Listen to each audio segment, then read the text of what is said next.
Lorsqu'on circule sur la route, que l'on soit à cheval ou à pied avec un cheval en main, le plus important, c'est d'occuper l'espace.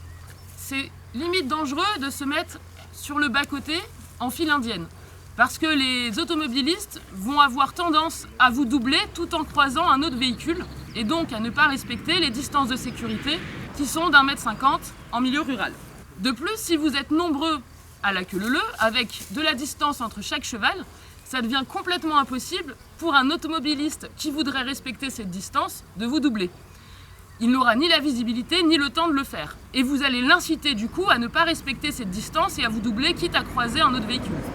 Pour gêner le moins possible la circulation d'une part, parce que si on est en troupeau serré compact, ce qui est complètement possible avec nos chevaux, vous allez donc occuper toute la voie de droite et prendre le gabarit d'un véhicule lent, par exemple un tracteur ou si vous êtes très nombreux, un camion.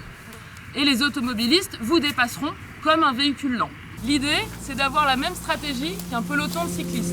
Occuper l'espace pour être visible par une masse compacte qui va ralentir les automobilistes et en même temps leur permettre de nous dépasser facilement comme un véhicule lent. C'est la même chose lorsqu'on est à pied avec un cheval en main. Les cavaliers de tête et de queue vont prévenir les automobilistes des changements d'allure et de direction.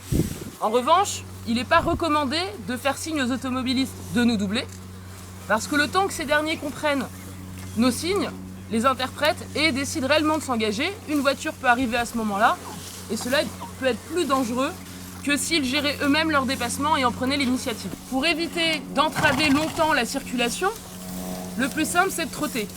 D'une part, donc pour ne pas gêner longtemps la circulation et maintenir une vitesse raisonnable, et d'autre part, si les chevaux sont inquiets, utiliser leur instinct de fuite et les mettre dans l'action, dans le mouvement, va éviter des réactions de surprise. Garder les chevaux en avant préserve les chevaux comme les cavaliers de l'inquiétude en les faisant se concentrer sur une action. Si vous avez un jeune cheval inexpérimenté ou un cavalier inexpérimenté, pensez à le mettre bien au milieu du troupeau pour que le groupe rassure chevaux et cavaliers. Pour résumer, soyez toujours visibles et occupez l'espace.